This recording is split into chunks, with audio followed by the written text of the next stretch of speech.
간밤에 내린 눈으로 하멍씨 가지가 온통 하얗게 뒤덮였다. 이를테면 이런 경제인에 대한 글을 쓰면서 한 오프닝을 이런 식으로 한다는 것이, 제가 모차르트와 떠나는 이탈리아 여행이라는 책을 쓴 게 있습니다. 모차르트는 아침 일찍 일어났다. 눈은 더 이상 내리지 않았지만 사방을 둘러보아도 눈뿐이었다. 앙상한 나뭇가지 끝에는 눈꽃이 폈다. 혹한의 계절에 모차르트 부자는 오스트리아와 이탈리아 국경 도시 브렌네르 패스를 넘었다. 그러니까 우리가 이런 책을 읽을 때 어떤 사람이 무엇만 했다라는 것을 자꾸 이야기하면 굉장히 푸시하는 감정으로 더 읽기가 싫다고요. 그래서 이 책은 굉장히 제가 빨리 읽었는데, 그 다음에 이제 이양구 회장님 젊을 때 일본 이름이 히로카즈였는 것 같아요. 히로카즈 군은 배달 담당인데 배달만 하는 것이 아니라 영업까지 할 셈인가. 아, 이 친구를 두면 우리가 부자가 되겠구나. 그래서 이제 알아보는 것이죠. 그리고 이제 히로카즈는 그 상인 주인한테 자신이 하는 일을 부끄러워하는 사람은 절대로 성공할 수 없는 법이다. 우리가 하기 좋아서 어려운 그룹이지만 처음 시작은 까자쟁이 아닙니까? 까자쟁이. 이제 이런부터 실패했다는 거죠. 그래서 실패한 사람으로 시작하여 성공한 사람으로 끝났다. 그리고 이제 아주 재밌는 에피소드가, 박정희 대통령을 만나서 비서실장은 니는 듣기만 해라 그랬는데, 이양구 회장이 1시간쯤 박 대통령한테 이 얘기를 했대요. 그래서 박 대통령이 그 끝까지 듣고 나서 저 사람 철학자네 뭐 그렇게 얘기를 했대요. 그리고 나를 만나가지고 1시간 얘기한 사람 치고 청탁 안 하고 간 사람은 저놈뿐이네 뭐 그렇게 얘기를 했다고 합니다. 그래서 결말은 아주 핸디하게 241페이지고 중간에도 덤성덤성하게 쓴 글인데, 결론을 이렇게 내려놨는데요. 기업이건 세상이건 결국 사람이 없이는 아무것도 아니다. 이게 우리가 피터 드러크의 경영은 사회 기능이자 인문 예술이다 하는 것의 핵심이죠. 다르게 표현했겠지만은 희망 없이는 아무것도 아니다. 이게 이제 결론입니다. 근데 우리가 책을 쓰면 많은 자료를 모아가지고 거기에 집어넣으려고 신경을 씁니다. 근데 이 책은 굉장히 많은 자료 중에서 필요 없는 것, 읽는 사람들에게 부담을 줄 걸 다 뺐다는 것. 그래서 읽기가 굉장히 좋고, CD도, DVD도 제가 봤는데 아주 간소하게, 필요한 얘기들만 딱 했고, 그래서 여러분들이, 살리에리가 모차르트한테 그랬죠. 우리 모두 성공했으면, 그러니까 유입공, 공을 세웠으면 유입은, 말로서 그것을 표현해라. 말로서 표현한다는 게 책을 만들어라. 그 책을 만드는 게 자랑스러워 하는 것이 아니고 후세 사람한테 지혜를 넘겨라, 이제 그런 얘기거든요. 여기 오신 분은 조금 전에 말씀드렸듯이 대한민국이 가진 지적 자산입니다. 그냥 대한민국의 사람이 아니고 여러분들 머리에 든 그것이 자산이기 때문에 그것을 사회에 환원한다는 차원에서 언젠가는 글을 남겨야 된다고 봅니다. 그럴 때 여러분들 저하고 이렇게 같이 했던 그 경영과 미술, 음악, 문학 이게 조금 도움이 됐으면 좋겠습니다. 그러면 일본은 어떤 나라인가? 그리고 드러크가 본 일본화. 일본화를 얘기할 때는 우리나라 사람 여기에 세한도하고 참 비슷한 그림이 나옵니다. 그러니까 중국화가 우리나라에 들어오고 우리나라가 일본으로 간 거는 일본 사람이 다 인정을 합니다. 이제 드러크도 그런 얘기를 하고요. 그러면서 일본화를 보면서 일본식 경영을 우리가 어떻게 이해할 것인가. 그리고 또 드러크는 한 걸음 더 나아가지고 이 사람이 비엔나 출신이기 때문에 일본화를 통해서 서구의 현대 예술을 한번 해설해보자, 이런 얘기죠. 그러니까 자기가 하는 것에만 틀에 묶여 있어서는, 프레임에 갇혀 있어서는 안 된다는 것이죠. 그래서 마지막으로 여기에서 배울 수 있는 CEO가 배울 수 있는 최후의 팁이 뭐냐 하는 것도 한번 정리해 보겠습니다. 여기는 이제 사회적 규율, 전통의 나라, 학력, 직업 이런 거는 조금 생략해서 말씀드리겠는데, 일본은 굉장히 모순적인 나라라는 겁니다. 무슨 소리냐 하면 중등학교를 나오면 육체근로자가 되고, 고등학교를 나오면 사무원이 되고, 대학을 나오면 관료가 되고, 이렇게 딱 정리가 되어 있대요. 그런데 그 사람들은 한 명의 주인만 평생 모시는 전통이 있지만은, 그리고 자기 나름대로 자율성을 또 가지고 있다는 것을 얘기합니다. 잘 한번 보십시오. 내가 모시는 번주, 영주에게 충성한다는 것과 동시에 내가 무엇이 되겠다고 하는 그 생각이 굉장히 강한 양극성의 나라라는 것이죠. 그러니까 보십시다. 여러분들이 그 바로크 미술을 보시거나 르네상스 미술을 보시면 르네상스 시대의 화가는 모두 이거는 르네상스 시대 화가라고만 느낍니다. 바로크 시대 그림은 이 모두가 바로크 시대 그림이라고 느껴지는 겁니다. 그런데 일본에는 에도 시대의 그림을 보면 에도 시대 내에 유파가 12개가 넘는다는 것이죠. 그러니까 서구에서 바로크가 지배하던 150년 상태에는 바로크적인 그림을 안 그린 사람이 없고 다 그것만 그리고 유파가 바뀔 때 다른 그림을 그리는 겁니다. 그런데 일본은 한 유파가 지배할 때도 개인 화파가 있었다라는 것이죠. 그래서 일본은 한 집단에 통일적으로 몰입함과 동시에 자기 나름대로 독특한 것을 찾은 나라다 이런 얘기입니다. 그래서 이런 모순을 가지고 있는 나라다라는 것입니다. 이것이 굉장히 일본식 경영을 이해하는 데 그 핵심이 되겠습니다. 보통 일본 사람들은 협력을 잘하고 미국 사람은 되게 경쟁을 한다고 하는데 피터 드러크가 보기에 그것만큼 엉터리가 없다는 것이죠. 일본만큼 입시 지옥이 심한 데가 어디 있습니까? 그리고 미국 기업은 대체로 1업종, 한 기업 1업종입니다. 그렇지 않습니까? 그런데 일본의 종합상사는 모든 것을 합니다. 그럼 모든 것을 한다는 것은 미쓰비시, 미쓰이, 스미토모, 이토츠 이런 그룹들이 모든 제품을 다 만든다는 것이죠. 미투 프로덕트를 다 갖고 있는 겁니다.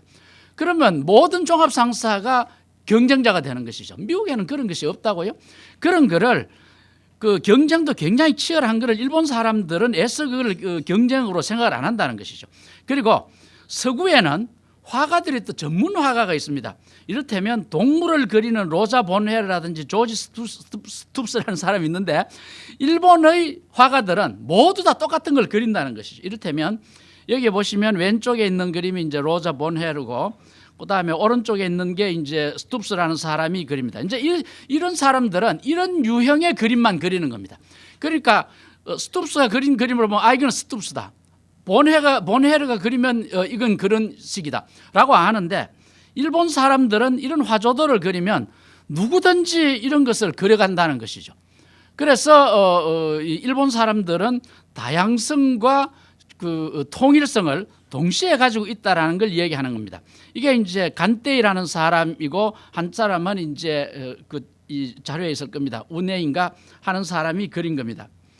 그 다음에 생가이 기본이라는 사람이 1750년에서 1837년에 그린 그림을 보면 제가 이번에 그 포모나 대학에 가서 드르크 교수 10주 그러니까 탄생 100주년 1909년에서 나서 2009년에 탄생 100주년을 지난해 제가 갔는데 참석하러 갔는데 캘리포니아에 갔는데 간 목적은 그 회의에 참석하기보다는 이 피터 드러크가 모은 그 컬렉션이 산소 컬렉션입니다. 이게 이제 송 오브 더 브러시 부서의 노래.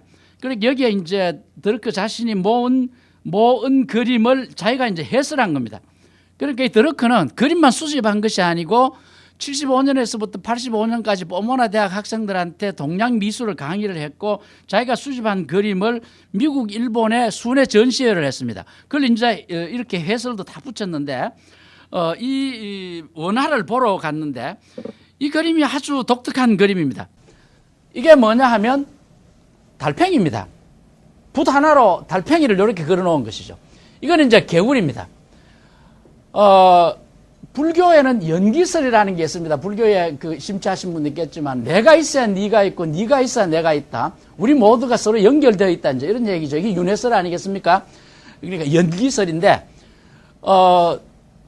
이 그림을 보면 여기는 굉장히 느긋합니다.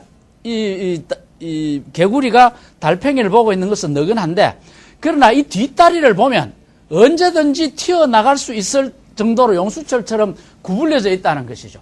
그러니까 나는 너를 죽일 수도 있고 너를 내버려 둘 수도 있다. 그러니까 내가 너를 잡아먹으면 너의 과거와 너의 현재와 너의 미래를 내가 해결한다는 것이죠.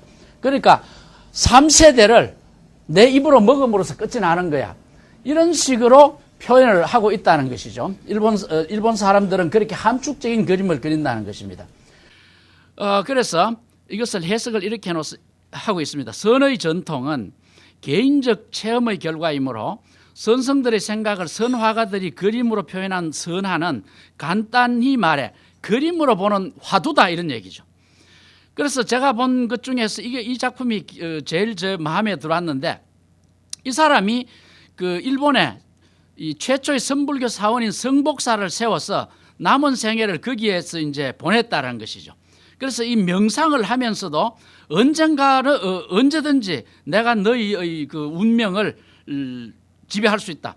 그래서 너와 나는 한 몸뚱이가 된다라는 것을 이렇게 이제 보여줬다는 것이죠. 이런 모습을 생가이는 부처는 과거와 현재 그리고 미래라는 세 가지 세계를 한 입에 먹어치웠다라고 설명한다. 근데 이제 모순이 생기는 것이죠. 불교에서 가르침의 제일 중요한 가르침이 살생을 하지 말라는 것이었어요. 근데 여기 이제 요게츠라는 사람이 15세기에 이런 그림을 그렸습니다. 이것이 아주 일본의 국보급 그림이라고 얘기합니다. 그러니까 드러크 교수의 수집 역량이라는 것이 일본의 국보급이라는 건데, 선성이 새우 한 마리를 눈앞에 가까이 들고 이를 어찌 않고 쳐다보고 있는 그림이다.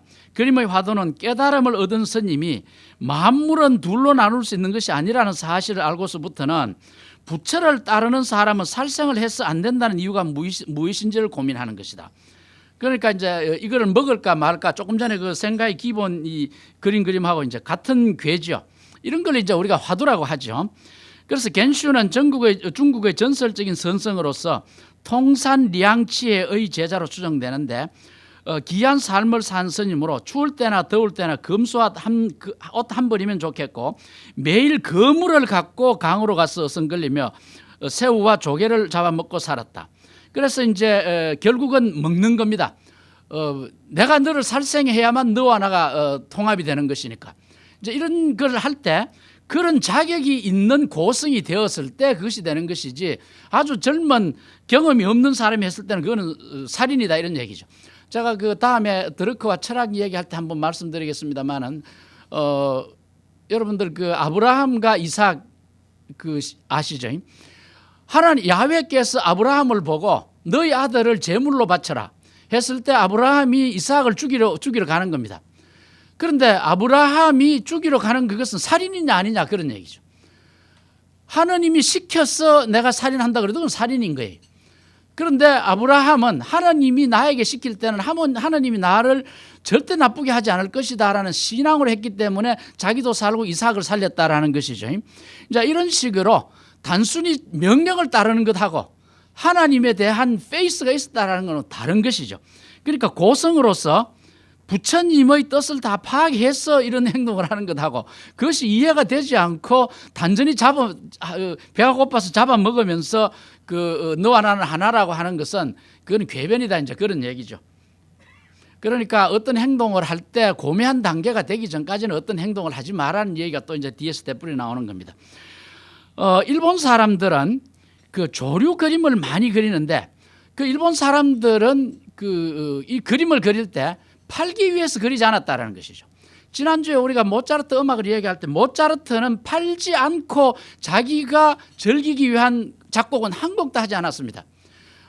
모차르트 말기 위대한 세계 교향곡이 39번, 40번, 41번인데 이것은 누구한테 팔기 위해서 한 것이 아니고 후대를 위해서 남기고 자기가 즐기기 위해서 했다라는 것이 정설이었는데, 사실 이것도 팔기 위해서 했다라는 것이죠.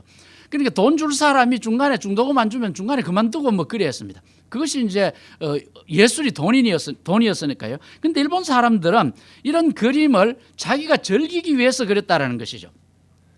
그런데 이런 식으로 다양한 조류를 그리면서 즐기는 것이 드러크적인 서구 지성인들이 보기에 일본화는 다채로운 아름다움을 노래한 영국의 현대서인 제라드 맨리 홉킨스가 다양성과 자발성을 노래한 찬송가와 같다라고 보는 겁니다. 그러니까 드러크의 시각이 넓어서 서구의 화가에 대한 지식도 있었기 때문에 일본 화가의 그림을 그렇게 접목해서 말씀드릴 수 있는 것이죠. 이 멜리 홉키스의 그 Glory be to God for dayful things를 제가 번역을 했더니 이렇게 됐다. 알록달록함을 만드신 하나님께 영광 돌리세요. 얼룩소처럼 시시각각 변하는 하늘, 송어 비늘에 박힌 점점이 장미 반점, 현란하게 타오르는 모닥불에 밤은 점점 익어간다. 아주 그 서양인이 쓴 사람인데도 마침 동양에서 쓴 그 다양성을 포용하는 그런 말 같은 것이죠. 그러니까 이런 포괄적인 지식이 있었기 때문에 연결이죠. 그러니까 우리 인문 예술로서의 경영이라는 것은 커넥팅하는 겁니다. 여러 지식을 하나의 지식으로 통합하는 것이죠. 일본은 공동체를 위한 협조를 하지만은 자기들끼리는 또 경쟁을 한다는 것이죠. 심지어 이런 말도 지금 이 원문에는 되어 있습니다. 일본 학생들은 입시 지옥이기 때문에 자기하고 공부 비슷하게 하는 아이가 감기가 걸려가 학교 안 나오면 무지하게 좋아한대요. 아마 여러분들도 그런 게 있었을 거예요. 그 뭐 일본만 아니겠는데 일본은 더 심하다는 것이죠. 그리고 일본은 엄마가 애를 기를 때 굉장히 어릴 때는 자유스럽게 기르다가 학교에 딱 들어가면 굉장히 또 엄격하게 기른대요. 그러니까 그런 것을 모순이라고 보지 않고 양극성 폴라리티라고 본다는 것이죠. 모순 같으면 해결적으로 이야기하면 그걸 극복해야 되는 겁니다. 정, 반, 합으로 가야 되는 것이죠. 폴라리티라는 것은 양쪽을 같이 가지고 있는 겁니다. 그렇게 해서 일본 사람들은 고도로 개인주의적으로 모든 사람이 화조도를 그리고 모든 사람이 문이나를 그리지만 그들 대부분 하나의 유파에 또 포함된다는 것이죠. 너는 남아파, 나는 님파, 나는 시조파라는 것으로 이제 구분되어 있는데 그러면서 그 유파에서 자기가 좀 크면 독립을 한다는 것이죠. 그 독립할 때는 그 유파에서 그 사람이 독립 못하도록 굉장히 억압을 한다는 겁니다. 그게 일본에 나중에 가시면 저도 이 가부키를 꼭 한번 보고 싶었는데 못 봤습니다만 가부키의 핵심이 뭐냐, 잘 나가던 사회가 충돌해가 깨어지는 겁니다. 그러니까 네가 내 파로 있을 때는 참 좋은 관계가 있는데 좀 커가지고 독립되는 파를 만들려고 할 때는 굉장히 억압이 심하다는 것이죠. 그게 가부키 무대에서 연극의 충돌 장면처럼 폭력적인 충돌이 일어날 수도 있다는 것이죠. 그 일본에서 자살하는 것도 이제 그 폭력의 결과죠. 자기가 자기한테 폭력하는 것이죠. 극과 속이 다른 일본의 모순과 모순의 해결, 혼내와 다대마액 하는 게 있잖아요. 일본은 밖에 내세우는 하는 말하고 속에 하는 말이 다르다는 것이죠. 최후의 위대한 림파 명인인 사카이 호이츠는 카노 화파에 속해 공부를 했다. 그는 남화 화가인, 남화라 하는 건 주로 문인화입니다. 쿠시로 운젠에게 배웠다. 그 다음 일본의 정치적 수도 에도로 가서 유명한 남화 장인인 타니 분조에게 경력상 조언을 구했다. 선생님 제 어떡할까요? 제가 이 정도 그림을 그렸습니다. 그때 타니 분조는 그 젊은이에게, 호이츠에게 남화에 집착하지 마. 자네는 그걸 뛰어넘을 수 있어. 그럼 너는 오카다 코린에게 가서 림파 화가가 되면 좋겠네. 너는 림파 스타일이야. 다시 림파로 돌아가게. 이 말을 서구 사회의 위대한 스승이라면 그런 뛰어난 젊은이에게 다음같이 말했을 것이다. 너에게 알맞은 스타일을 찾아라. 네가 독자적인 걸 해라. 라고 했을 때인데 타니 분초는 네가 속할 유파를 찾아라. 이미 있는 유파에 적당한 곳에 들어가거라 라고 말을 했다는 것이죠. 그러니까 레오나르도 다빈치와 미켈란젤로는 각각 스승에서부터 이제 독립을 합니다. 그리고 심지어 레오나르도 다빈치는 이 베르톨도가 쫓아내 버립니다. 이놈이 나보다도 더 뛰어난 것 같아가지고. 그래가지고 너는 너 나름대로 가라고 이렇게 키워주는 겁니다. 그런데 일본에는 네가 속할 곳을 찾아가라라고 이 얘기를 했다는 것이죠. 그 일본 문화의 그 유일한 특성은 이 모순을 포괄한다는 겁니다. 조직에 속해야 한다는 압력, 조직의 목적과 일치를 이루어야 한다는 압력, 그리고 그러면서도 내 자신의 개성을 발휘해야 되겠다고 하는 압박 사이의 긴장은 일본 예술과 일본 문화를 특징 짓는 양극성을 보여주는 한 측면이며 오직 유일한 측면이다. 여러분 저 오른편에 있는 그림은 똑새한도에서 집만 빠진 것 같죠? 이런 모순과 양극성은 건물에도 나타나는 것이죠. 왼쪽에 있는 것은 교토에 있는 미조성인가요? 가만히 있어 보십시오. 예, 교토나 그 동경에 가면 이 지배자의 영주의 통치 건물은 굉장히 웅장합니다. 왼쪽처럼. 그런데 자기가 거처하는 것은 굉장히 간소하게 만든다는 것이죠. 그러니까 이것을 비엔나에 사는 그 드르크가 보기에는 이건 이중성이다라는 것이죠. 이를테면 여러분들 비엔나에 가면 쉔브론이 있습니다. 그럼 여름 별장이거든요. 굉장히 웅장합니다. 그리고 비엔나에 있는 호프부르크도 굉장히 웅장합니다. 그러니까 개인의 거실이나 공식적인 거실이 똑같이 웅장한 것이 서구의 그 일관성입니다. 그런데 일본은 공식적인 거처하고 사적으로 즐기는 것을 굉장히 이렇게 검소하게 하고 하나는 사치하게 했다는 것이죠. 여러분들에게 벨베데르 궁을 가면 그 벨베데르 궁이라는 건 이제 이 터키군을 물리친 사보이 공한테 이제 여름 궁으로 준 겁니다. 그 굉장히 화려합니다. 그런데 그 사보이 왕자가 사용하는 비엔나의 궁전도 굉장히 화려합니다. 그런데 그 서구인이 보기에는 겉과 속이 같아야 하는 것이죠. 일본 사람들은 바깥에 드러내는 집의 모습과 안의 모습이 굉장히 다르다라는 것이죠. 그래서 이런 양극성의 포괄은 유교를 받아들인 것인가 하는 질문을 하는 겁니다. 이런 긴장은, 즉 이런 양극성은 일본의 모든 예술에 관통하고 있다. 그것은 특히 유교의 가르침에 심취한 고위 남자 공직자에게 볼 수 있는데, 그는 공공장소에는 여자를 데려가지 않습니다. 그리고 여자는 복종적이라고 생각을 합니다. 그런데 실제에 있어서는 여자가 돈주머니를 갖고 있다는 것이죠. 그러니까 어느 수상은 의회에서 다음과 같이 말했습니다. 그 문제에 대해서는, 야당 여러분들이 주장하시는 그 문제에 대해서는 아직 결정을 못 했습니다. 제가 장모한테 물어봐야 되는데 장모님이 지금 아픕니다. 뭐 이렇게 얘기했대요. 그런데 야당 대변인은 장모님이 빨리 회복하기를 바랍니다. 뭐 그렇게 얘기했다는 것이죠. 공식적으로는 여자한테 절대 실권을 안 주는 것처럼 하지만은 모든 실권은 여자가 가지고 있다는 것이죠. 이런 것을 굉장히 남들이 보면 모순이지만은 이런 폴라리티하고 그 안티테제하고는 굉장히 다른 얘기입니다. 여기서 조금 드러크 철학 얘기할 때 나오는 얘기인데, 드러크는 그 칸트 헤겔로 내려오는 그 관념 이론을 굉장히 싫어합니다. 이를테면 어떤 정의 그 전제가 있으면 그것을 극복하기 위해서는 반대되는 정보를 써야 되는 겁니다. 예를 들면 이런 겁니다. 우리는 지금 다이아몬드가 굉장히 비싼 겁니다. 그런데 만약에 우리가 달을 채굴 했을 때 다이아몬드가 엄청나게 나오면 다이아몬드는 형편없이 싼 것이 되게 됩니다. 이 정반이 되는 것이죠. 그런데 일본에서는 굉장히 비싸거나 굉장히 싸거나 그것은 별로 구분을 하지 않고 한 관점 안에 같이 들어있다라고 보는 것이죠. 그래서 폴라리티와 안티테제는, 하나는 안티테제는 서구적이고 폴라리티는 이 일본적인 포괄성이다, 그렇게 얘기를 합니다. 그리고 그런 포괄성이 히라가나와 가타카나에도 나타난다는 것이죠. 일본은 그 고위층은 한자를 씁니다. 그리고 일반 사람들은, 우리나라도 한자 쓰고 언문성가하고 똑같죠. 그래서 이런 것을 양면성이 있는 거를 다 쓴다라는 것이죠. 그 복잡한 의미가 변하지, 말끝이 변하지 않는 한자, 복잡한 한자하고 우리같이 또는 일본의 히라가나처럼 의미가 변하는 것을 동시에 쓰면서도 혼동을 느끼지 않다라는 것이죠. 그래서 이런 그 양극성이 인간관계와 조직에서도 나타난다는 겁니다. 이런 양극성은 오늘날 일본 산업에서도 그리고 인간관계에서도 발견된다. 서구 사람들에게 조직은 전제적이거나 민주적이거나 둘 중에 하나여야 되는데, 일본 조직은 둘 다 포함한다. 정부든 기업이든 간에 일본의 대규모 조직의 총수에게 발견되는 전제적 성격보다도 더 완벽한 정제적인 성격의 예는 없다. 이를테면 이렇죠. 일본 사람들하고 미국 사람들하고 협상을 할 때 일본 사람들은 대표만 얘기합니다. 상사만 얘기합니다. 그러니까 밑에 그 낮은 사람들은 입도 뻥끗 못 합니다. 반대말을 못 하죠. 상사 눈치를 봅니다. 근데 미국 사람들은 제일 낮은 사람, 제일 높은 사람 다 자기 말 별도로 한다고요. 이런 식으로 전제적이다, 이런 얘기죠.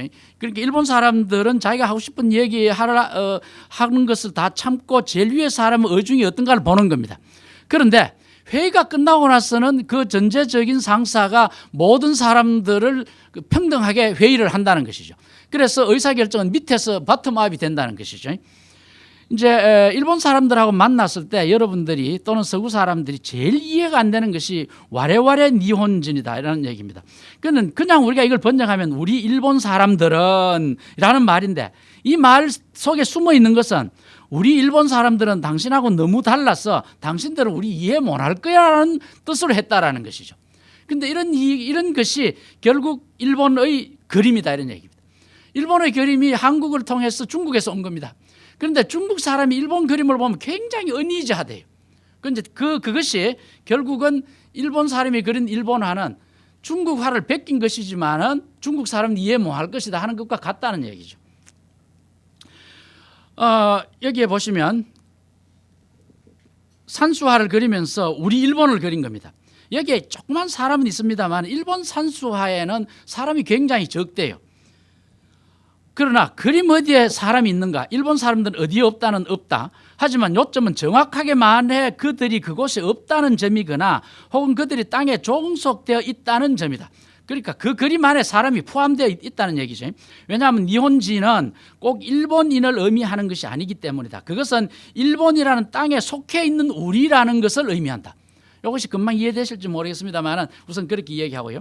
일본의 풍경화는 일본 예술의 정신이다. 왜냐하면 일본의 풍경화야말로 일본의 정신을 형성했기 때문이다. 일본은 일본의 풍경화가가 그린 풍경과는 조금 더 닮은 점이 없다. 뿐만 아니라 그것은 지구상의 어떤 풍경과도 닮지 않았다. 일본화가 그린 풍경은 정신적 풍경이기 때문이다.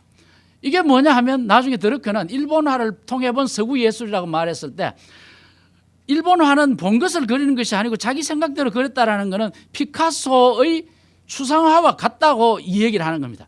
너무 그건 비약이 아닌가 하는 생각도 듭니다만 그러니까 훨씬 서구 사람들보다도 앞서 그런 실험을 했다고 이 얘기를 하는 겁니다. 그래서 그것이 와레와레 니혼진의 요체다.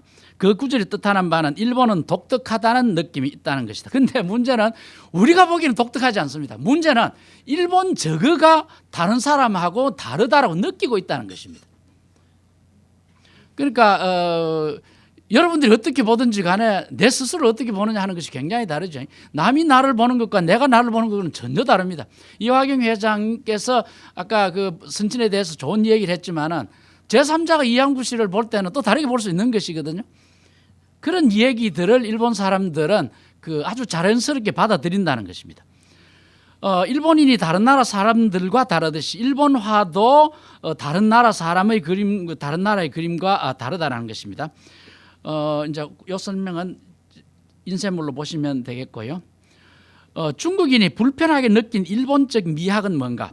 드러크가 명명한 일본적 미학 혹은 위상수학적 접근 방법, 오늘 핵심은 위상수학이라는 말로 핵심이 됩니다. 일본화를 중국인은 무엇 때문에 불편하게 느낄까라는 주제로 넘어갑시다. 일본의 미학을 대표하는 운케이와 치쿠데는 모두 의도적으로 중국화를 추종했고 둘 다 철저히 중국화에서 탈피했습니다. 그러니까 처음에는 중국화를 받아들입니다. 그 다음에 탈피했고 그 다음에 둘 다 일본화로 생을 마감했다. 이게 이제 나중에 2차 대전 후에 화혼양제라는 것하고 같아지는 것이죠. 그러니까 일본은 아주 옛날부터 최근까지 남의 것을 모방해서 자기 것으로 만들고 남보다 더 잘했던 역사가 있다는 것입니다. 운케이 풍경화는 여기에 이제 왼쪽에 있는 게 운케이 풍경화인데 운케이가 만든 이 풍경화인데 이 풍경화 보십시오. 산하고 강하고 구름하고 기러기가 날아가는 겁니다. 운케이 풍경화는 분명 중국적 주제다. 중국 그림하고 이런 스타일의 중국 그림, 우리나라 그림 갖다 놓으면 구분 잘 안 됩니다. 사실은. 중국적 주제다. 이것들은 소상팔경 가운데 하나를 보고 그린 것이다. 소상은 중국 명성지 호남성 동정호 남쪽 언덕 양자강 중류 소수와 상강이 합쳐지는 근처로서 경치가 아름다운 것이다. 이 최근에 왜 우리 일요일 날 무슨 골동품 파는 그 프로그램이 저거 뭐지? 경명분 경기. 지난주에 소상팔경이 하나 나왔어요. 1,000만 원 이렇게 올라가는 걸 봤는데 그러니까 소상강의 풍경을 8가지 좋은 것을 그림을 그리는 게 중국 사람만 하는 것이 아니고 일본 사람만 하는 게 아니고 우리나라 사람 됐습니다. 해원 신연복의 소상야우입니다. 그 소상야우를 이재현이라는 사람이 글로 읊어놓은 것이 이렇습니다. 단풍잎과 갈대꽃 수국의 가을인데 강바람이 비를 몰아 작은 배에 뿌리네. 놀라 돌아오니 고달픈 나그네의 한밤중 꿈을 이황 여영에게 망고의 씨름으로 나누어진 이황 여영 하는 것은 그 사망오제에 나오는 그 황제의 그 두 부인이었다고 얘기를 합니다. 신윤복도 소상팔경 중에 이제 소상야우라는 소상의 반풍경 뭐 이제 소상강에 내리는 밤비 이런 걸 이제 그렸다는 것이죠. 그러니까 그 소상팔경과 거의 같은 걸 그렸지만은 결국 자기 것으로 오고 그것을 넘어섰다는 것입니다. 그런데 중국화 전문가 혹은 중국 예술사가를 웅케이와 지쿠텐의 그림 앞에 두면 그들은 매우 불편해할 것이다. 그들은 웅케이의 그림에 나오는 이런 언덕은 물론 중국에 있는 것과 많이 닮았어. 그리고 지쿠텐의 그림에 나오는 바위는 중국 화가들이 그린 것과 유사해.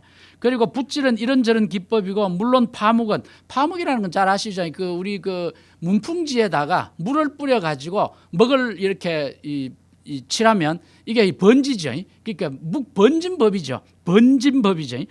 저런 기법이고 물론 파묵은 중국 화법을 닮았어. 게다가 그리고 그 다음에는 모르겠어. 뭐 이렇게 되는 것이죠.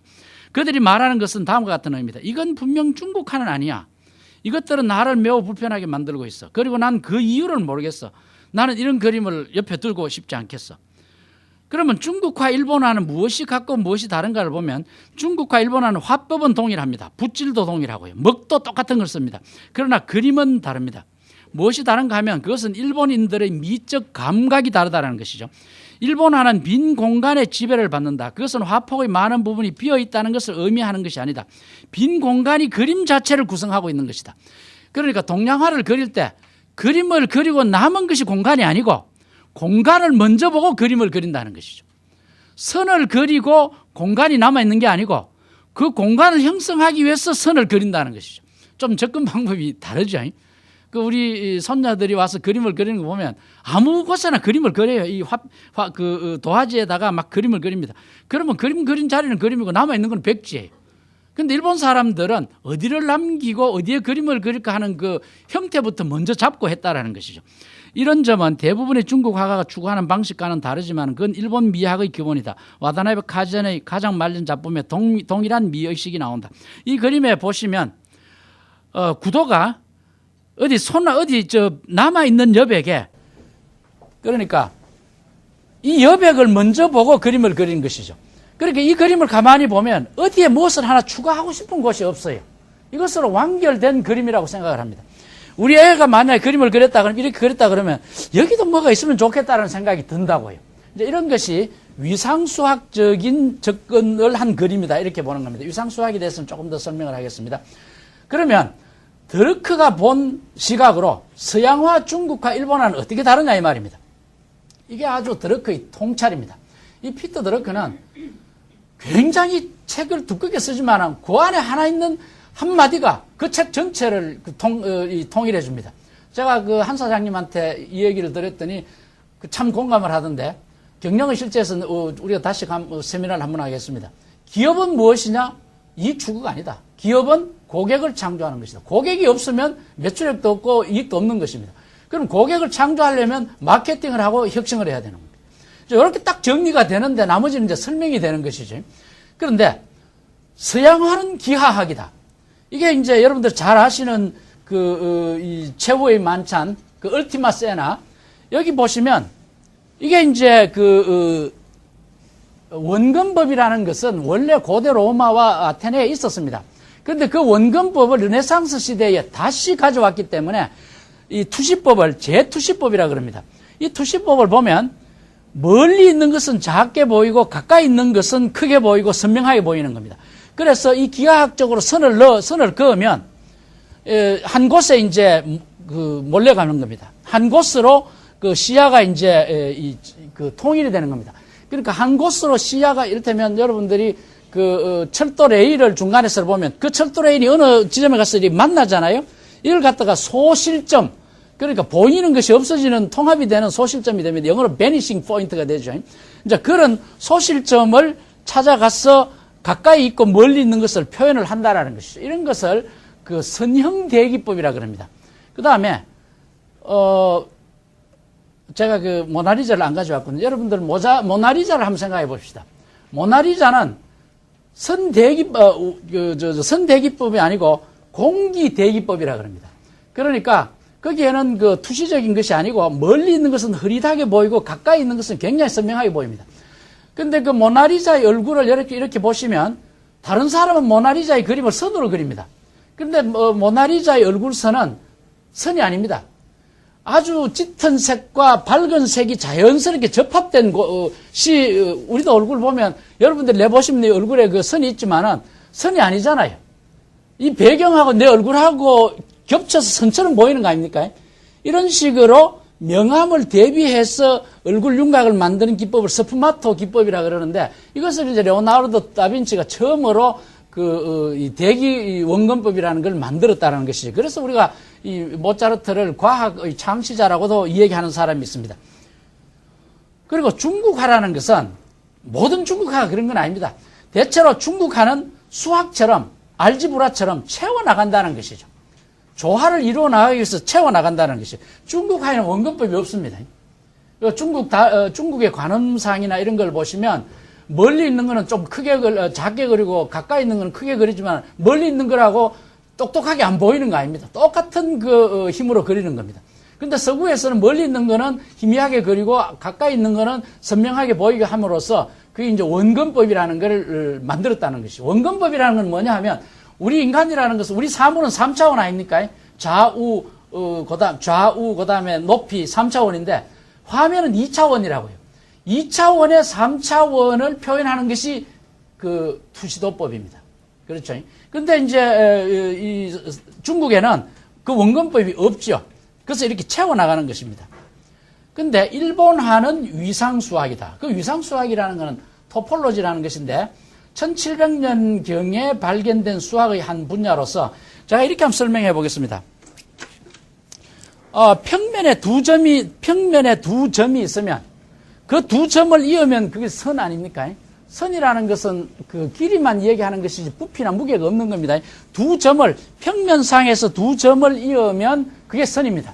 그런데 여기 공이 하나 있다고 하십시다. 공 표면에 A면 B면이 있다고 했을 때 그것을 자로 당겼다고 하십시다. 그건 직선입니까? 곡선입니까? 그거는 3차원에서 보면 곡선이지만은 2차원에서 보면 그건 직선으로 나타나는 겁니다. 위에서. 그러니까 위상수학이라는 거는 평면과 어떤 공간에서의 두 점의 위치를 말해주는 겁니다. 그러니까 2차원에서 점과 점을 이으면 그걸 선인데 만약에 공간에서 두 점을 이으면 그 공간의 위치만 표현한다는 것이죠. 이것이 이제 그 위상수학이라는 것입니다. 그러니까 위상수학은 공간에 무엇이 부과되는 것인가 하는 것이 아니라 공간이 무엇을 부과하느냐. 선을 그리고 남은 부분이 공간이 아니고 공간을 확정짓기 위해서 선을 만든다는 것이죠. 그래서 일본 화가는 미학이라는 관점에서 보면 위상수학적이다. 일본 화가는 공간을 먼저 보고 그 다음 선을 본다. 그는 선부터 시작하지 않는다는 말이다. 이런 아이디어를 우리는 디자인이라고 얘기하는 겁니다. 디자인 얘기는 또 조금 이따가 하겠습니다. 그럼 서구 그림과 일본의 그림 차이는 뭐냐 하면 서구의 미술 평가와 예술사가에 있어서 화가는 그림의 대상을 먼저 보는 것이 아니라 그림을 어디다가 배치할 것인가를 먼저 본다는 말은 100년 동안 상식이었다. 그러나 일본의 화가가 보는 형태는 게슈탈트는 구조라기보다는 오늘날 우리가 말하는 디자인이다. 그 디자인하는 것이 어떤 그 평면에 내가 그리고자 하는 것을 어디다가 배치하는 것이냐 하는 것이거든요. 이것이 바로 위상수학자가 위상수학적으로 표현해서 공간을 결정하는 것이 선이라기보다는 선을 결정하는 것이 공간이다. 선을 결정하는 두 점이 두 줌의 위치를 결정한다는 것이죠. 그래서 위상수학적 그림이라는 말의 의미는 일본화를 논의할 때 우리는 대체로 장식적인 경향의 일본화를 중거의 틀로 삼으려고 한다. 그러나 남하 화가라는 것은 그 문인화를 얘기하는 겁니다. 그러니까 직업 화가가 아니고 장식성을 그들이 숭배하는 중국 문인화 모델의 가치와 미의식과 전혀 양립할 수 없다는 점에서 매우 기피했다. 그러나 우리는 모든 대가들이 자신들을 항상 장식적으로 그렸다고 하는 말을 듣는다. 일본 사람들은 그림을 즐기기 위해서 그렸습니다. 그러면 벽이나 어디에다가 그려놓고 장식하기 위해서 그린 거 아닙니까? 오늘 우리가 이 음악을 들었는데 이런 음악을 가구음악이라 그럽니다. 가구음악이라는 건 뭐냐 하면 내가 무슨 공부하거나 작업하는데 그 능률을 높이기 위해서 자연스럽게 듣는 걸 가구음악이라 그럽니다. 그러니까 모차르트의 디베르트멘토다 또는 베토벤의 그 변주곡이다 하라는 것은 식사하거나 또는 뭐 우리가 여행을 즐길 때 그 즐기는 무드 음악이라고 하는 거예요. 그런 식으로 일본 그림들이 시작이 되었기 때문에 일본 그림은 사실은 장식적입니다. 단지 이제 그게 간소했다라는 것 뿐이죠. 그래서 하지만 우리 단위 분조의 두 개의 큰 풍경하에서 보는 것처럼 여기 한번 보시겠습니다. 이런 것을 장식적이 아니라고 할 수가 없는 것이죠. 운케이와 같은 수묵 화가들 그리고 지쿠텐을 비롯한 남아 화가들 모두 중국 화가를 자신의 역할 모델로 그리고 서양화로 삼았다. 두 화파 모두 중국으로부터 그림뿐만 아니라 모티브 그러니까 이 세한도 비슷한 이 왼쪽에 있는 그림은 정말로 세한도 비슷하고만요. 집 위치만 바뀌었고요. 사실은 김홍도와 이 겸재정선이 그릴 무렵에 그 두 사람 그림이 일본 사람한테 굉장히 비싸게 팔려갔대요. 특히 통신사라 그럽니까? 일본에 우리가 뭐 문구를 전달하러 갔던데 그때 통신사들이 여불대기로 그 당시에 겸재정선 그림을 많이 이렇게 가져가가 돈을 받고 팔아먹었다 하는 그런 기록도 있다고 그래요. 그러니까 중국의 모티브와 중국 스타일을 가져와서 그 폼까지도 가져왔는데 그 두 사람 다 중국의 대수학적 접근 방법을 탈피하고 위상수학적 방법으로 바꾸었다. 특히 오른쪽에 있는 그림은요, 그 달빛에 이 벚꽃이 반사되어 있는 그림입니다.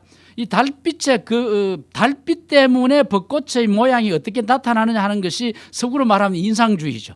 17, 18세기에 일본은 그런 걸 그렸는데 서구는 인상주의가 19세기쯤 들어와서 벌써 한 200년 후에 이제 나타나더라는 것이죠. 인상주의라는 것은 빛을 받았을 그 찰나에 이 대상이 어떻게 내 눈에 들어오는 것이 하는 것이거든요.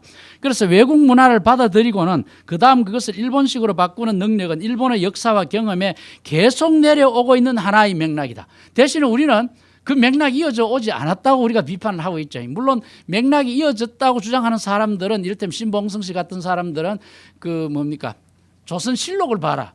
또 조선의 뭐 재판 기록을 봐라라고 하지만은 우리나라처럼 그런 자료가 망실되어 있는 나라도 사실 참 드물죠.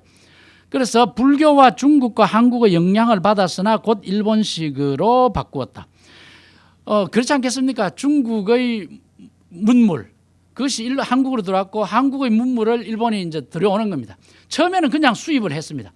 그 다음에 차츰 일본은 자기 것으로 만들어 가지고 중국, 일본 거보다 중국, 한국보다 더 좋은 걸 만들었다라는 것이죠. 그런 것이 역사적으로 잘 없습니다. 이를테면 베트남, 인도네시아가 우리 문물을 가져가지고 우리보다 더 잘 만드느냐 앞으로 몇십 년, 몇백 년 있으면 모르겠습니다만 그렇지는 않았다는 것이죠. 일본은 단기간에 그런 능력을 가졌다는 것입니다. 조금 다르게 설명을 하면요. 일본은 식민지를 당하지 않았습니다. 당하지 않은 이유는 뭐냐? 메이지 유신을 하면서 서구를 직접적으로 끌어들이는 겁니다. 그러니까 서구를 끌어들이지 않으려고 했는 국가는 서구의 식민지가 되는 겁니다. 싸워서 지는 것이죠. 그런데 일본은 서구의 식민지가 되지 않기 위해서 외국 자본을 스스로 끌어들여서 그 외국을 타고 넘었습니다. 그래서 일본은 식민지가 안 된 이유는 서구를 스스로 끌어들였다는 것이죠. 그런 얘기는 또 다음에 한번 하겠습니다. 그래서 일본은 중국 정부와 중국의 사회 구조도 변형시켜 일본에 도입했다. 일본은 불교와 유교를 부족 사회에 봉사하도록 했고 그 후 곧 무사 사회에 적합하도록 만들었다. 일본은 토지에 대한 가족 소유권을 인정하는 중국의 토지 소유 제도를 가져와서 사찰과 왕가를 제외하고는 토지 소유권을 인정하지 않았다. 단지 그 토지를 남한테 빌려줘가지고 생산물에 대한 징세권만 있었다. 그러니까 일본은 남의 것을 그대로 가져오는 것이 아니고 자기 풍토에 맞는 것으로 바꾸는 그 관행들이 아주 오래전부터 있었다는 것이죠. 그런 것이 메이지 유신 이후에는 화혼양제라는 형태로 변형이 되었다는 것이죠. 그래서 일본인들이 제일 밑에 줄 외국의 영향을 받지 않는 것은 아니다. 외국의 영향은 일본 자체가 경험하는 것의 한 부분이 되고 있는 것이다. 일본의 경험의 한 부분이 되었다는 것이죠. 대신에 이제 미국은 리엔지니어링 그래가지고 뭘 하다가 점프해가 가버리는 것이죠. 일본은 조금씩 가서 나중에는 전혀 다른 모습으로 변형되어 갔습니다. 때로는 외국 문화의 기초적인 금속을 가져와서 금으로 만드는 경우도 있고 거꾸로 외국의 기초적인 금속을 가져와서 아주 불순물도 만드는 경우가 있습니다. 이를테면 일본의 국가라는 것은, 국가체제라는 것은 군대는 독일식이고 정부는 영국식입니다. 그러니까 왕을 인정한 것은 영국식이고 일본의 군대 형식은 독일식입니다. 그래서 독일식 군대를 가져와 가지고는 청일전쟁, 노일전쟁, 태평양 전쟁을 일으켰잖아요. 그러니까 일본의 외국의 기초적인 금속을 가져와 가지고 아주 불순물로 만드는 경우도 있었고, 기초적인 금속을 가져와 가지고 아주 금으로 만드는 수도 있었다고요. 그런데 옛날에는 그 쇼군이 있을 때는 전쟁은 나쁜 것이다, 전쟁을 없애다, 그리고 통일을 했습니다. 그게 이제 도쿠가와 막부죠. 한 250년 갔죠. 그런데 외국 것을, 독일 것을 가져오고 영국을 가져와 가지고는 이걸 불순물로 만들어 가지고 전쟁을 하게 됐다는 것이죠. 이런 식으로 드러크는 통찰을 발휘하는 겁니다. 그래서 이런 거를 읽으면 내가 그냥 책을 읽을 때에 모호했던 것을 굉장히 클리어하게 된다는 것이 드러크의 책을 읽는 그 아주 맛이다, 그렇게 생각을 합니다. 그리고 이 왼쪽에 있는 것이 무치라는 사람의 그림일 텐데, 그걸 안 썼구만요. 조금 죄송합니다. 여기 있습니다. 화혼 양제. 그래서 마치 14, 15세기 중국의 선화가인 무치, 이 무치라는 사람이 그린 그림입니다. 오른쪽에 있는 게 무치의 혹은 인토로가 일본 수묵화의 조상이 된 것처럼 말이다. 그러니까 이게 무치가 그린 그림인데, 이것을 일본에서 가져와가 일본의 달마도, 선화도를 만들어가는 겁니다. 그러면서 정작 중국 사람이 보기에 중국 것을 모방한 일본 그림이 중국 사람 눈에는 중국 그림 같지가 않다는 것이죠.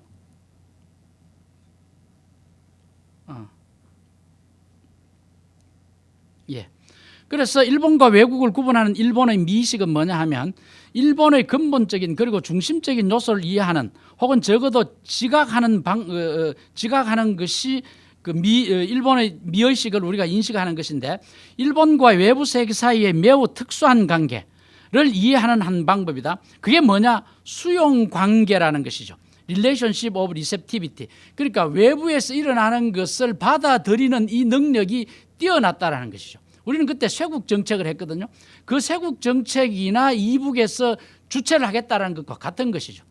이승만 대통령이 왜 경제적으로 성공했느냐 하면, 심지어 이승만 대통령은 신탁 통치를 받아들이자고 했거든요. 그 신탁 통치를 받아들이자는 이유가 뭐냐? 신탁 세력들이 지식을 받아들이자는 겁니다. 흔히 우리가 이승만 대통령이 친일파를 그대로 썼다, 친미파를 그대로 썼다라고 하는 것인데, 그 당시에 우리나라의 지식인은 친미파, 친일파밖에 없었습니다. 그러니까 친일파, 친미파를 살려둔다는 건 지식을 살려두는 것이죠. 제가 옛날에, 이거는 오프 더 레코드입니다. 제가 옛날에 데리고 있었던 부하가 있었는데 이름이 최육갑이에요. 최고로 육갑 떤다 그랬어요. 근데 이름이 왜 이러냐 그랬더니, 자기 원래 이름이, 형님 이름은 최대식이고 자기는 최대갑이었대요. 그런데 이게 이제 저 주민들 그 당시에 뭐 우린 나이 비슷하니까 저 호적에 올리는데 대자를 갖다가 못 써가지고 육자로 써버렸대요. 그래 이제 육갑이 돼버린 거예요. 그래서 이 법원에 판결 받아가 이제 다시 최대갑으로 바꾸더라고요. 그렇게 무식한 사람들이 호적을 정리했다고요. 그러니까 그 호적이라도 정리할 정도가 되려면 우리나라 사람의 1, 2%밖에 안 되고, 1, 2%라는 게 다 어떻게 보면 친일파 아니겠어요? 요즘 여러분들 생각이 전혀 저하고 다를 수도 있습니다만은, 윤희상 씨를 통영음악제로 만들어 가지고 이제 윤희상 씨 음악제를 하거든요. 그 사람 정말로 친북파입니다. 근데 그 사람은 영국을 치면서 우리 남한 체제에서, 남한 체제가 아닌 것 때문에 또 모르겠어요. 그런데 홍남파 씨는 친일을 했다고 해가지고 그 36년간 지배하는 하에 홍남파 씨가 그 친일 군가를 하나 지었다고 해가지고 친일파 음악가라고 해가지고 우린 민족 음악책에서 거의 뭐 제거되고 있습니다. 이건 나는 엉터리라고 생각합니다. 그러니까 친미파, 친일파를 둔 거는 뭐냐? 그 사람들이 지식을 우리가 가지고 있어야 되는 겁니다. 그걸 다 없애버리면 우리나라는 국가 운영이 되지 않습니다.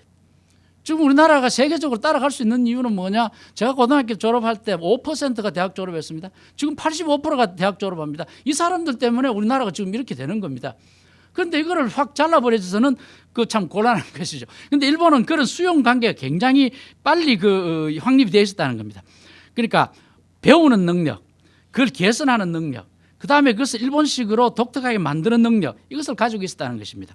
10분 만에 그리기 위해. 그러니까 일본이 메이지 유신하면서 전 세계의 이 통신사들, 그 다음에 신사유람들을 보낸 게 뭐냐?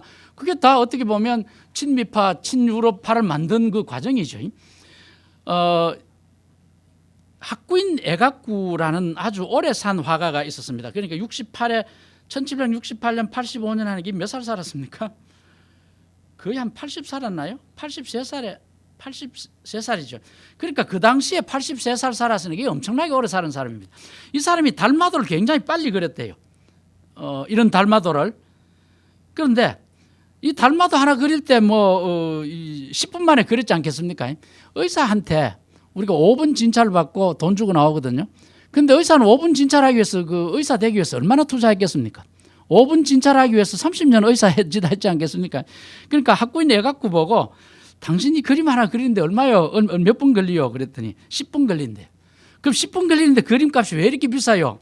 근데 10분 만에 그리기 위해서 나는 80년이 걸렸다. 이렇게 답변했대요. 그런데 여기에서 더 재밌는 것은 서구 화가들이 나는 이 그림을 그리기 위해서 80년이 걸려도 50년이 걸렸다고 할 때는 그 그림을 그리는 기법을 터득하는데 그렇게 오래 걸렸다는 걸 얘기하는 겁니다. 그런데 학구인 애각구 일본 화가는 그런 그림을 그릴 자격이 있는 사람이 되는데 80년이 걸렸다는 것이죠. 이거 좀 다르죠. 얼마 전에 김탁구가 유명했습니다만 빵을 만드는 기술을 가지는데 10년이 됐다는 거하고 빵 만들 수 있는 사람이 되는데 10년이 걸렸다고 하는 거하고는 좀 다른 접근 방법이겠죠. 결과적으로는 똑같다 하더라도. 학습 곡선이라는 게 있습니다. 우리가 배우면 그 배움의 성과가 나타난다는 것인데 보통 그 학습 이론이라는 것은 일정 기간이 되면 이 배움의 수준이 높아져 가지고 일정 시간이 되면 잘 그 배움의 수준이 높아지지 않는 고원 상태에 들어갑니다. 심리적 고원 상태. 그러니까 일종의 딜레마, 뭐라 그럴까요? 슬럼프라 그럴까요? 그런 슬럼프가 있는데 일본 사람들은 그런 슬럼프가 없이 계속 나아간다는 것이죠. 그러니까 서구의 학습 이론이라는 것은 다른 상태가 되기 위한 학습 이론인데 서구는 동양은 자기의 것을 좀 더 잘하기 위해서 학습을 한다는 것이죠. 이것이 이제 조금 서구의 학습 이론과 이 유럽의 학습 이론이 이제 좀 다르게 접근된다는 걸 얘기하는 겁니다. 밑에 보면 일본의 역사와 일본 사회를 보면 다른 어떤 나라의 역사나 사회와 마찬가지로 출세주의자, 야심과 자기 이익만 챙기는 사람 귀에줄들로 가득 차 있다. 그러나 일본에는 또한 이런 것과는 대조적인 측면도 강하다라는 말이다.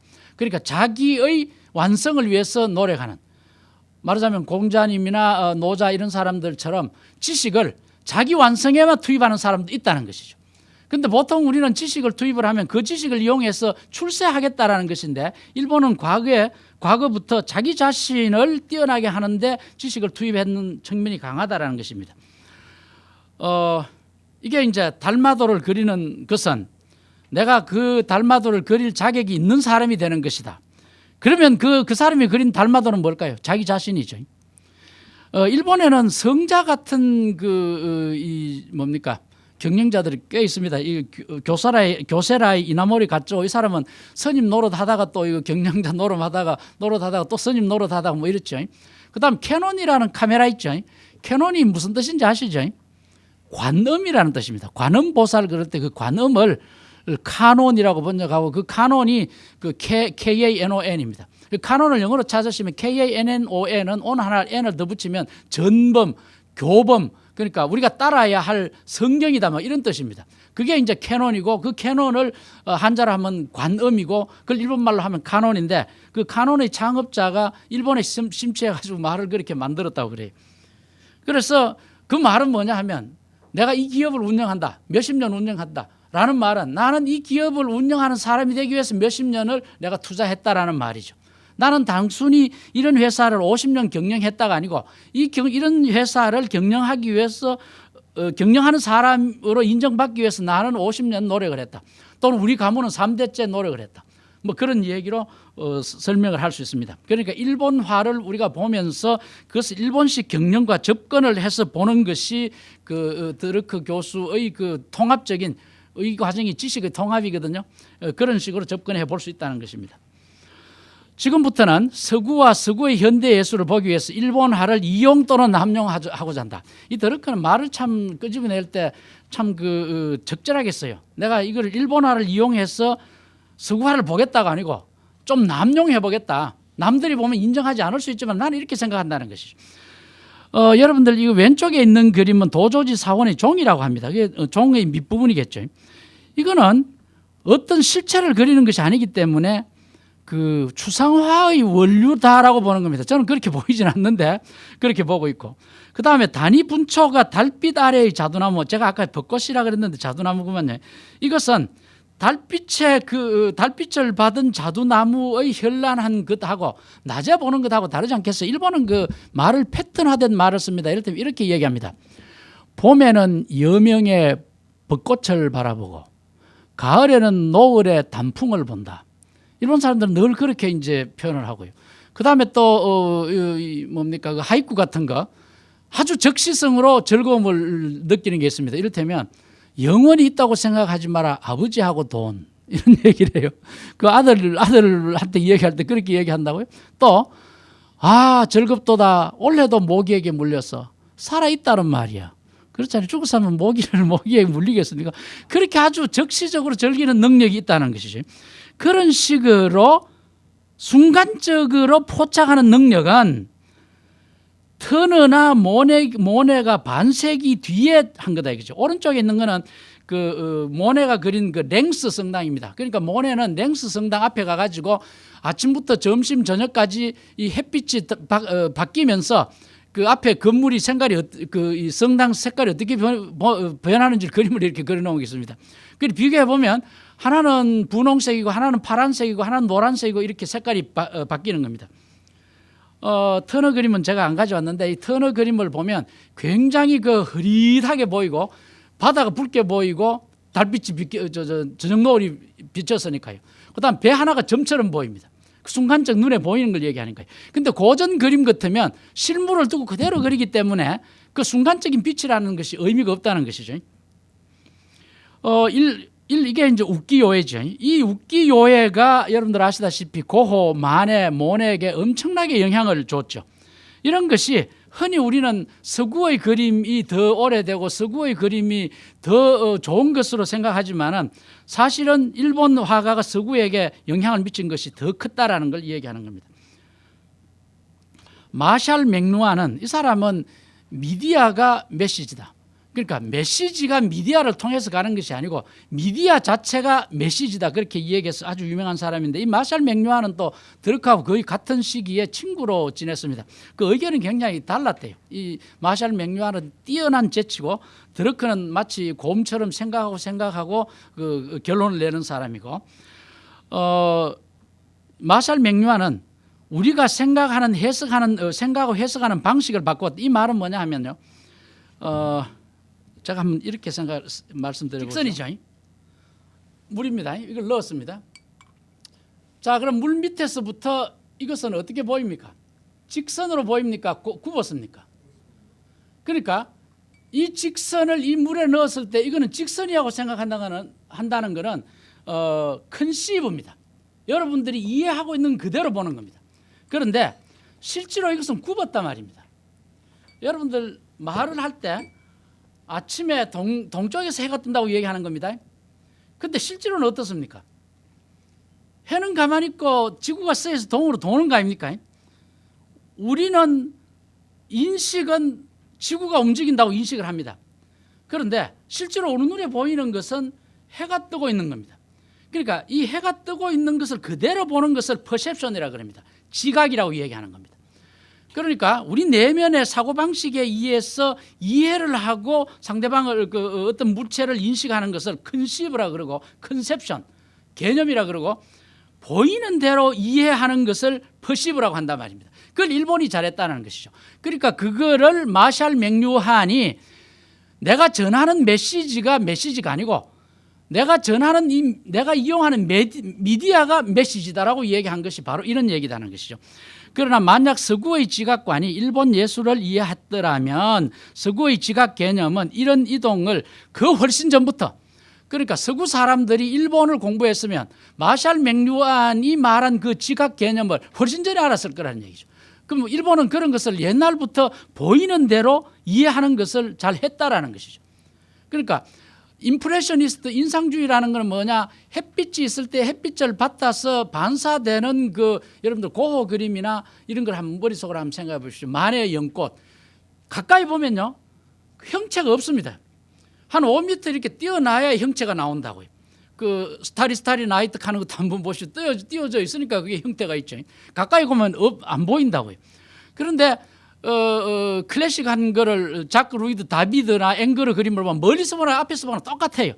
그러니까 순간적인 빛이 내 눈에 들어오는 것을 찰나적으로 그렸다라는 것은 단위 분조가 달빛 아래 자두나무가 어떻게 보이는가 하고 같았다라는 것이죠. 그거를 일본은 이미 알고 있었는데 서구는 나중에 알고서 굉장히 발견한 것처럼 이야기했다라는 것이죠.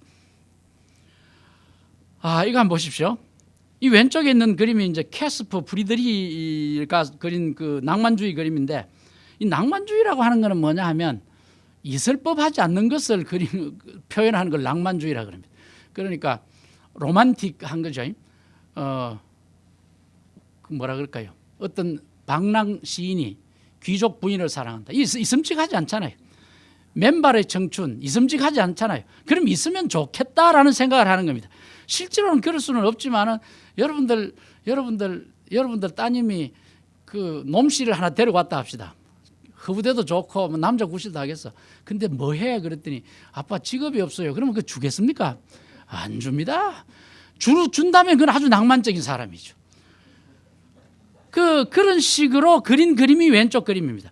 그러니까 현대 회화와 부끄라파에 있어서 로마의 전통은 프리드리히에서부터 시작해서 로스코까지 간다라고 했는데, 이런 얘기들은 이 사람이 일본 예술을 몰라서 그렇다라는 것이죠.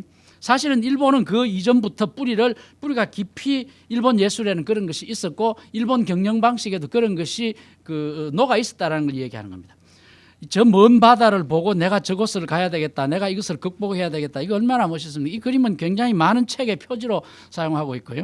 이 로스코가 그린 이 그림은 뭐 나는 이런 거 그릴 나이가 지난 것 같아요. 우리 손자들이나 그릴 그림 같은데 이 그림 하나 있으면 우리 집값보다 더 비쌀 거예요.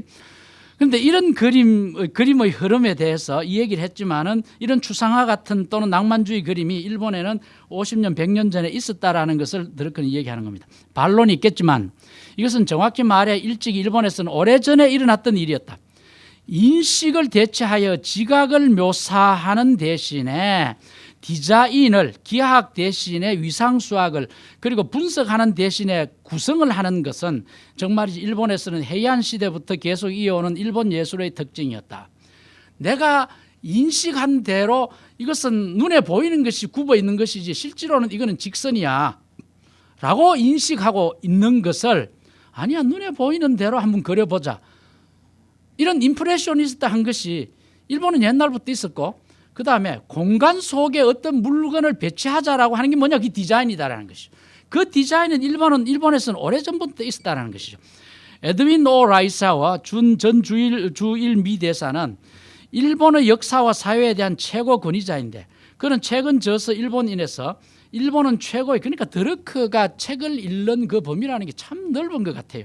이런 사람의 책을 읽고, 또는 그 낙관의 지혜라는 일본에 관한 그 석학들의 책을 읽고 여기다 많이 인용을 하고 있어요.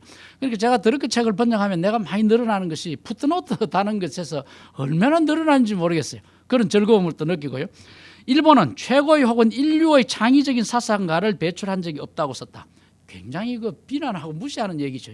그 말은 심각한 비난으로 특히 일본 내에서는 그렇게 들리지만, 라이샤워 주장의 요체는 일본인들의 재능은 지각적이었기 때문에, 컨셉션이었기 때문에, 인식적인 것이 아니었기 때문에, 서구의 사상은 모두가 인식이라고요.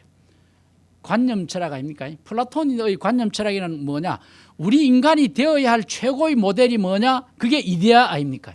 그 이데아의 관념론으로 출발을 해나왔다고요. 그러니까 그 관념적인 데카르트의 관념, 그 다음에 칸트의 관념, 칸트는 정언 명령을 이야기했거든요. 모두가 따라야 할 당연한 명령, 그런 것을 발견을 했는데 일본은 발견한 것이 없다. 그 도요타 자동차의 창업자가 그 도요타 직기였죠. 원래는 도요타 직기에서 이제 부 하나 만들어가 아들 보고 야 너 자동차 부 하나 만들어라. 지금 대구에 가면 이 부품에 이 직기 부품에 도요타 직기가 굉장히 많습니다. 야 세상 사람들은 말이야. 일본 사람, 미국 사람들은 유럽 사람들은 자기들 말에 의하면 뭐 폭탄을 만들었고, 그다음 미국 사람, 일본 사람들은 이 나침판을 발견했고, 뭐 이런 역사적인 발견을 한 거 있는데 일본은 역사적으로 발견한 것이 없대.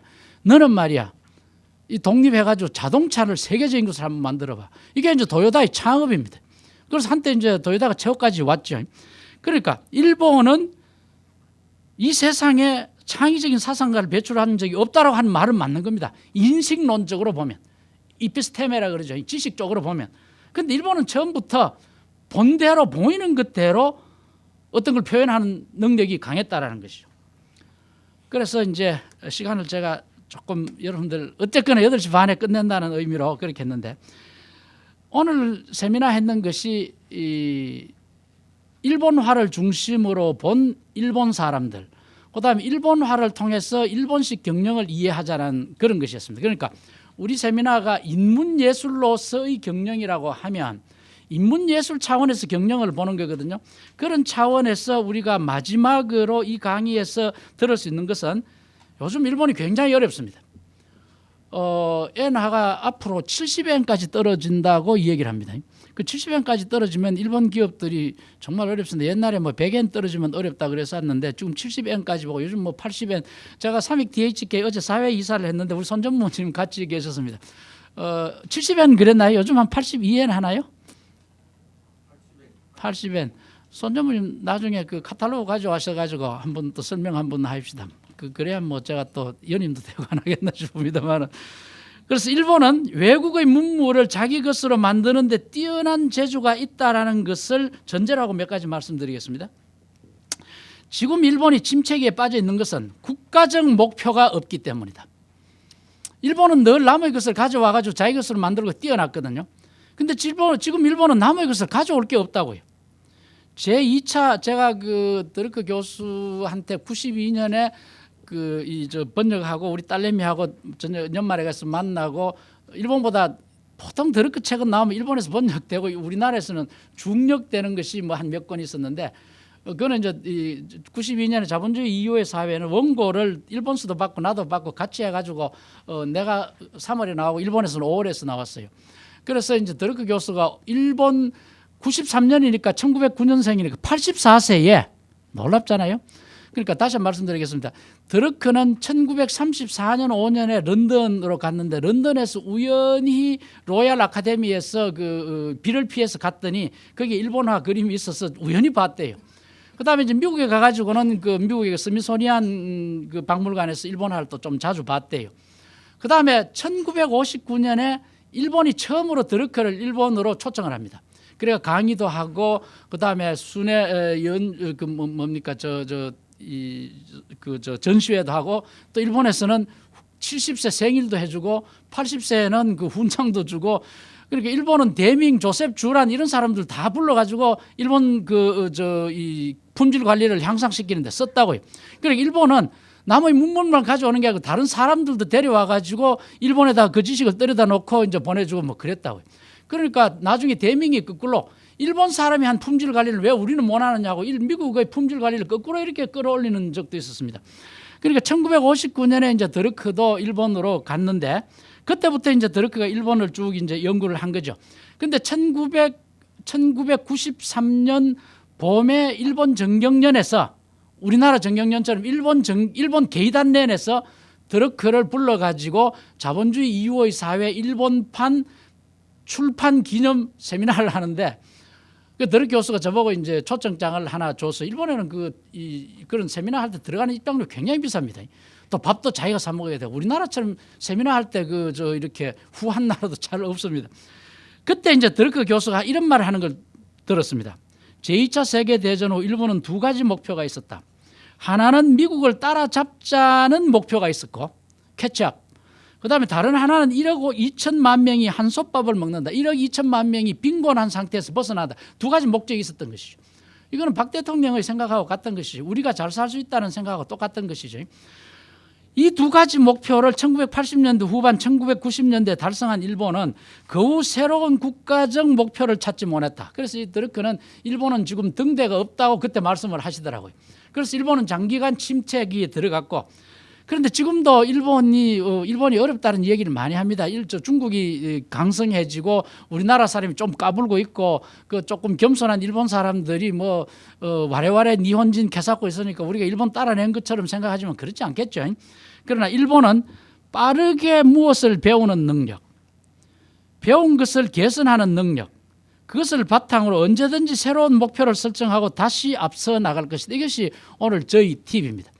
그러니까 일본은 이해, 번, 국가, 직장에 대한 굉장히 충성을 합니다. 그러나 그것을 벗어나면 자기의 개성 자율적으로 살고 싶고 창의적으로 살고 싶다라는 생각이 굉장히 강합니다. 그러니까 지금은 목표가 없이 각각 각계격파를 하고 있는 겁니다.